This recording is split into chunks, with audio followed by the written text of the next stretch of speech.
A conquista das virtudes para uma vida realizada. Páginas de 90 a 96. Francisco Faus. Questionário sobre a magnanimidade. Procuro ter uma alma generosa, estando sempre disposto a me propor ideais e metas elevadas, disposto a crescer sem me deter antes da hora, a amadurecer nos verdadeiros valores do homem e do cristão. Quando sinto a tentação de ser normal, de ser como todo mundo, procuro lembrar-me de que o modelo do cristão é Cristo e que o ideal da vida é o que ele nos propõe no Evangelho. Compreendo que a mediocridade não depende das circunstâncias e limitações externas, nem da monotonia dos meus deveres habituais, mas das disposições do meu coração. Sinto como dirigidas a mim as palavras de Cristo no Sermão da Montanha. Resumo dos ideais cristãos. Sede perfeitos, como é perfeito o vosso Pai que está nos céus. Ao pensar no que Deus me pede, fico retraído por medo do sacrifício, sem me lembrar de que Deus ajuda as almas generosas e não se deixa vencer em generosidade. Tenho grandeza de alma para desculpar, perdoar, compreender e passar por cima das pequenezas inevitáveis, especialmente em relação aos companheiros de trabalho em iniciativas educativas, sociais e apostólicas. Quando me disponho a colaborar em coisas grandes, tenho presente que tudo que é grande começou por ser pequeno. Procuro cuidar da constância e da responsabilidade nos detalhes que vão assentando os alicerces do empreendimento. Compreendo que a perfeição nos pequenos deveres cotidianos é o trampolim que permite que meus trabalhos cresçam. Tenho fé em que um pequeno ato feito por amor tem um valor grande aos olhos de Deus. Notas explicativas. Sermão da Montanha. A passagem "Sede perfeitos, como é perfeito o vosso Pai que está nos céus", é uma convocação à santidade e à busca pela perfeição moral e espiritual, seguindo o exemplo de Cristo. Generosidade. Coríntios. Este versículo destaca que Deus valoriza a generosidade e que ele não se deixa vencer em generosidade. A ideia é que as boas ações feitas por amor não ficam sem recompensa divina. Um pequeno ato feito por amor. Jesus ensina que até mesmo os gestos mais simples feitos com amor e altruísmo têm um grande valor no reino de Deus, refletindo o conceito de que a santidade está nos pequenos atos do dia a dia. As dificuldades são para mim um freio e um motivo de desânimo, ou pelo contrário, um desafio que me estimula a lutar sem perder a confiança em Deus e nos meus colaboradores. Peço a Deus um coração grande, alimentado pelo seu próprio amor, um coração que se assemelhe cada vez mais ao coração de Cristo. Conclusões. Procure tirar as suas conclusões e anotá-las. 27. Guia à paciência. A arte de sofrer. Dedicamos o capítulo anterior a um dos dois traços principais da fortaleza: a coragem de empreender, de enfrentar a realização de coisas difíceis e grandes, a magnanimidade. O outro traço é a capacidade de resistir, de vencer, como diz o catecismo, o medo, inclusive da morte, de suportar a provação e as perseguições. Dispõe a pessoa a aceitar até a renúncia e o sacrifício da sua vida para defender por uma causa justa. Catecismo da Igreja Católica, 1808. Esse aspecto da fortaleza resume-se numa palavra: paciência. Santo Tomás de Aquino afirma uma e outra vez que esse segundo aspecto da virtude da fortaleza é o principal e tem como ponto culminante o martírio. A palavra paciência procede do latim pati, que significa padecer. A virtude da paciência é, de fato, a arte de padecer. Quando está vitalizada pela graça do Espírito Santo, pode-se definir como a arte de sofrer com fé, esperança e amor, sobretudo com amor. É muito sugestivo o fato de que São Paulo, no seu famoso hino à caridade, quando enumera os traços principais do amor cristão, coloca em primeiro lugar a paciência. O amor é paciente. É o que ele procurava praticar. Aos Coríntios escrevia: "Suporto tudo por amor dos escolhidos", Timóteo 10. E aos Colossenses: "Alegro-me nos sofrimentos suportados por vossa causa". Com seu estilo conciso, Santo Tomás escreveu: "Só o amor é causa da paciência". Suma Teológica 2:236. Quer dizer que toda impaciência tem como causa a falta de amor a Deus ou de amor ao próximo, ou de ambos. Notas explicativas. Catecismo da Igreja Católica, 1808. Este trecho descreve o conceito de fortaleza, enfatizando que a verdadeira fortaleza se manifesta na coragem de enfrentar a adversidade, incluindo a morte, em defesa de uma causa justa. Em Coríntios 3:4, este versículo faz parte do famoso hino à caridade, onde São Paulo ensina que a paciência é um dos primeiros e mais importantes aspectos do amor cristão. Timóteo 2:10. São Paulo expressa sua disposição para suportar qualquer sofrimento por amor aos escolhidos, ou seja, pela igreja e pela propagação do evangelho. Colossenses 1:24. São Paulo fala sobre se alegrar em seus sofrimentos, pois eles têm um propósito divino ligado ao bem da igreja. A sabedoria do amor. É lógico, portanto, que a causa das nossas impaciências seja o contrário do amor, isto é, o amor próprio egoísta. Por isso é importante aprender a sabedoria do amor, que leva a conquistar a virtude da paciência. Vamos ver alguns de seus aspectos. A. Saber ir além de suportar. O futuro Papa Bento XVI falava dessa sabedoria. A paciência é o rosto cotidiano do amor. Nela, a fé e a esperança também estão presentes. Porque, sem a esperança que vem da fé, a paciência seria apenas resignação e perderia o dinamismo que a faz ir além do esforço de suportar uns aos outros para ir ao esforço de ser uns o suporte dos outros. Documentação Católica 1005:1. É isso que São Paulo nos pede na carta aos Gálatas. Levai os fardos uns dos outros e assim cumprireis a lei de Cristo. B. Saber esperar. Sede pacientes, irmãos, escreve São Tiago. Vede como o lavrador aguarda o precioso fruto da terra e tem paciência até receber a chuva temporã e a tardia.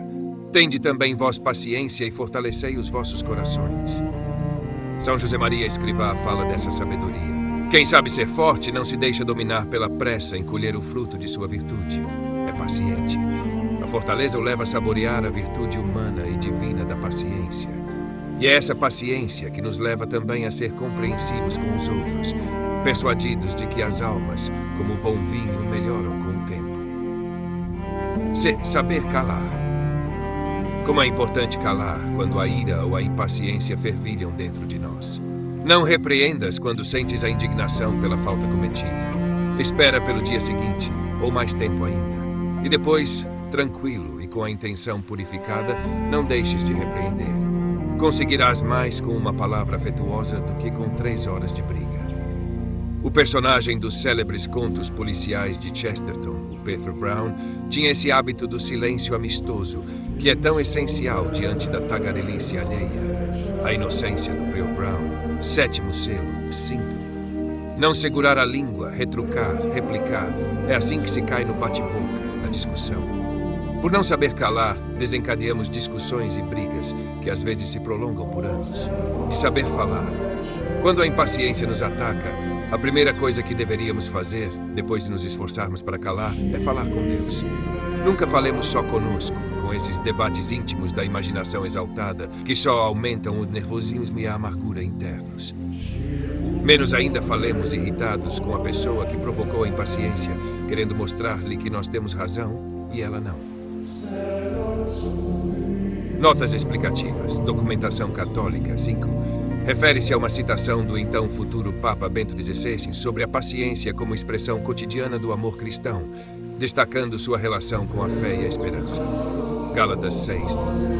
São Paulo encoraja os cristãos a levarem os fardos uns dos outros, promovendo a solidariedade e o suporte mútuo como parte da lei de Cristo, que é o amor. Tiago 5, 7, 8.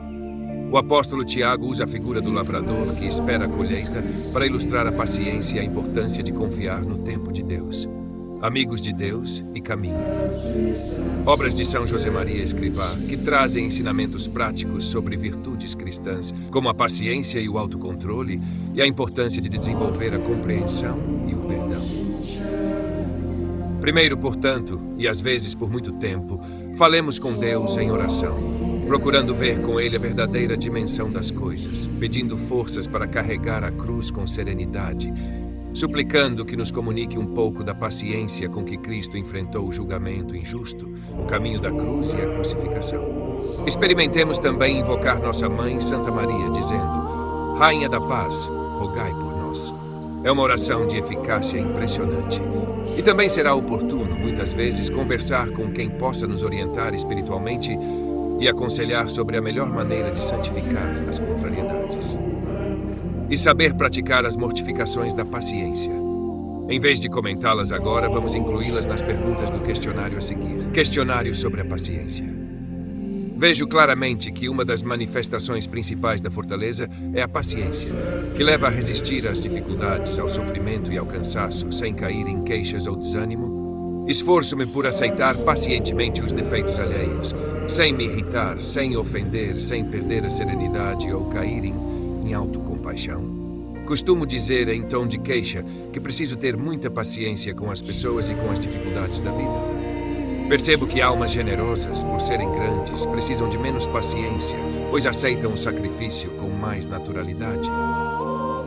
Evito comentar desnecessariamente com os outros sobre dores, resfriados ou outros incômodos físicos. Evito também reclamar do frio, do calor, da lentidão do trânsito, entre outros. Compreendo que uma pessoa preocupada em amar e ajudar os outros tem naturalmente mais paciência e serenidade. Peço a Deus que me ajude a aumentar o amor em meu coração. No relacionamento com os outros, respondo ao mal com o mal, ou consigo me controlar, esperar oferecer a Deus a mágoa e reagir serenamente, procurando, sempre que possível, afogar o mal na abundância de bem. 6. Para uma reflexão mais ampla sobre a paciência, pode-se consultar o livro A Paciência, de Quadrante 95. Notas explicativas. Rainha da Paz, rogai por nós. É uma invocação tradicional na oração católica e pede intercessão a Maria, conhecida como Rainha da Paz, para conceder serenidade e paciência em momentos de dificuldade. Afogar o mal na abundância de bem é uma expressão inspirada na espiritualidade cristã, que incentiva a responder ao mal ou às ofensas com atos de bondade e caridade, procurando neutralizar o impacto negativo das ações com atitudes positivas e construtivas. Tenho paciência com aqueles que mantêm conversas intermináveis no telefone e procuro maneiras delicadas de abreviá-las. Consigo repetir calmamente as explicações que dou a outros quando não as entendem de início ou pedem esclarecimentos que parecem desnecessários. Implico com os maus hábitos, manias ou tiques dos outros, como o hábito de bater na cadeira ou no sofá, de fungar ou de contar piadas sem graça. Evito usar tons ásperos ao falar, ao cobrar ou ao lembrar aos outros o que deveriam ter feito. Conclusões. Procure tirar suas próprias conclusões e anotar. Guia a constância. A vitória sobre os obstáculos. Quando Santo Tomás de Aquino estuda as virtudes, ele considera a constância como uma parte da fortaleza. A constância é uma virtude que, como a perseverança, muito semelhante a ela, participa das duas dimensões da fortaleza, enfrentar e resistir. Essas duas virtudes são quase irmãs, mas o Santo Doutor faz uma distinção. Ele ensina que a perseverança consiste em persistir no bem que começamos, sem abandonar a luta devido ao esforço prolongado, que pode causar cansaço, monotonia e, consequentemente, impaciência. Quanto à constância, ela se manifesta em perseverar firmemente no bem, sem desistir diante de obstáculos inesperados que surgem de forma surpreendente, fora das previsões. Suma Teológica 2.2, 137c. Esses obstáculos nos testam, e a constância se revela ao superá-los sem permitir que nos derrotem. Na Bíblia, Deus fala sobre a importância da constância e nos ensina que as dificuldades nos fortalecem. Ainda mais, Ele nos diz que as dificuldades são necessárias e têm um papel construtivo. Deus provou os justos e os achou dignos de si. Ele os provou como ouro na fornalha e os acolheu como holocausto. Feliz o homem que suporta a provação, porque, depois de ter sido aprovado, receberá a coroa da vida que o Senhor prometeu aos que o amam. A tribulação produz constância, e a constância produz virtude aprovada. Romanos 5:4. Notas explicativas. Sabedoria 3:6. Este versículo mostra como a provação é comparada ao processo de purificação do ouro no fogo, indicando que, através das dificuldades, nos tornamos mais valiosos aos olhos de Deus. Tiago 1:12. Este versículo destaca que a resistência às provações é recompensada por Deus com a coroa da vida, uma promessa de vida eterna para aqueles que perseveram em amor e fé. Romanos 5:3-4. Paulo explica o valor espiritual da tribulação, que, longe de ser um empecilho, ajuda a desenvolver virtudes como a constância e a perseverança. As provas da constância. As dificuldades são desafios. Nada que tem valor é fácil. A vida cristã, evidentemente, também não. Cristo nos falou com clareza de que em nosso caminho não faltará a cruz. Se alguém quer vir após mim, tome a sua cruz e siga-me. Mateus 5. Mas a cruz não significa morte, ela é vida. Pela cruz, Jesus atinge o ápice do amor e a glória da ressurreição, chegando à plenitude de sua vida na terra e de sua missão redentora. Tudo está consumado. Ou seja, tudo está pleno, completo, perfeito, disse ele ao morrer. Também nós, para alcançarmos a plenitude da vida cristã, precisamos superar, com a força da cruz, a fragilidade do amor, o medo da santidade, a resistência ao sacrifício e a vertigem diante dos grandes desafios. A dificuldade nos desafia a sermos autênticos. Queremos realmente ser cristãos? Amamos, de fato? A resposta a essas perguntas será demonstrada pela nossa coragem ao enfrentar os obstáculos e na luta para superá-los, por mais que custe, sem nos deixarmos vencer. É com essa constância que se forjam as famílias santas, os sofrimentos santificados. Sofro porque dói, sorrio porque ele me ama, dizia um amigo. As grandes vocações, os apostolados fecundos, as virtudes sólidas, a têmpera dos santos. Pense que cada dificuldade no caminho do amor e das virtudes pode ser uma pedra de tropeço ou um degrau de subida.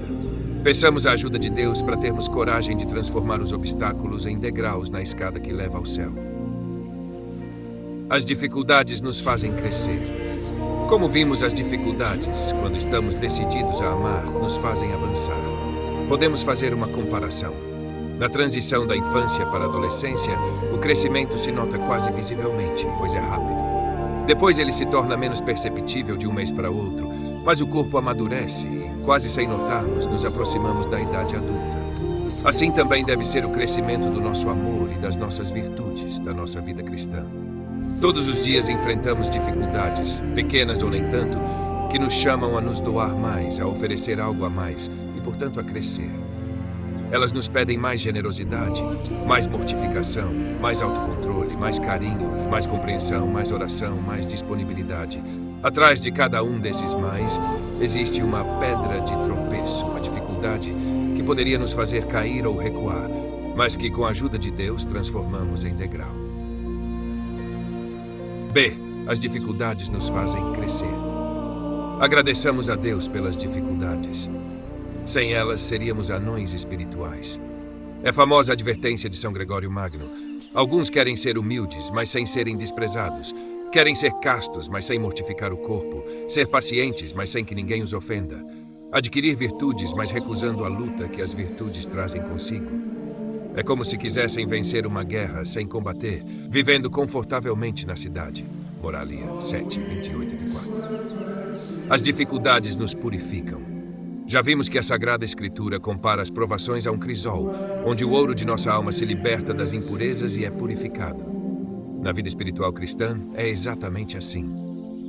Todas as dificuldades enfrentadas com constância nos purificam, especialmente as provações que Deus nos envia ou permite que aceitamos com fé e amor, unidos a Cristo na cruz. De maneira expressiva, São José Maria Escrivá escreveu: não reclame se sofre, lapida-se a pedra que se valoriza. Dói, deixe-se lapidar com gratidão, pois Deus te segurou em suas mãos como um diamante. Não se trabalha assim uma pedra vulgar. Ele também acrescentava com a experiência de sua alma santa: a cruz está presente em tudo e chega quando menos se espera. Mas não se esqueça de que, normalmente, o início da cruz coincide com o início da eficácia. Queridos ouvintes, chegamos ao fim deste audiolivro e quero expressar minha profunda gratidão a todos que permaneceram conosco até aqui. Sua dedicação em acompanhar essa obra é um verdadeiro sinal de busca pela sabedoria e pelo crescimento espiritual. Que o conteúdo ouvido possa nutrir sua alma e fortalecer sua fé. Aproveito para convidá-los a explorar as playlists do canal Caminho Católico, onde vocês encontrarão outros tesouros espirituais. São obras que podem acompanhar e iluminar sua jornada, como Castelo Interior de Santa Teresa de Jesus, Confissões de Santo Agostinho, Palavras Bíblicas com o Evangelho comentado por grandes eclesiásticos, Filoteia de São Francisco de Sales, Tratado da Verdadeira Devoção à Santíssima Virgem, de São Luís Maria de Montfort, A Imitação de Cristo, de Tomás de Kempis, e As Três Idades da Vida Interior, do padre Garrigou Lagrange. Cada uma dessas obras oferece um caminho profundo de reflexão e conversão, e espero que possam encontrar nelas a mesma riqueza espiritual que proporcionaram a tantas gerações. Nosso canal está sempre aberto para quem deseja aprender e crescer na fé. Continue nos acompanhando e compartilhando essa jornada espiritual. Mais uma vez, obrigado por sua presença e que Deus abençoe a todos.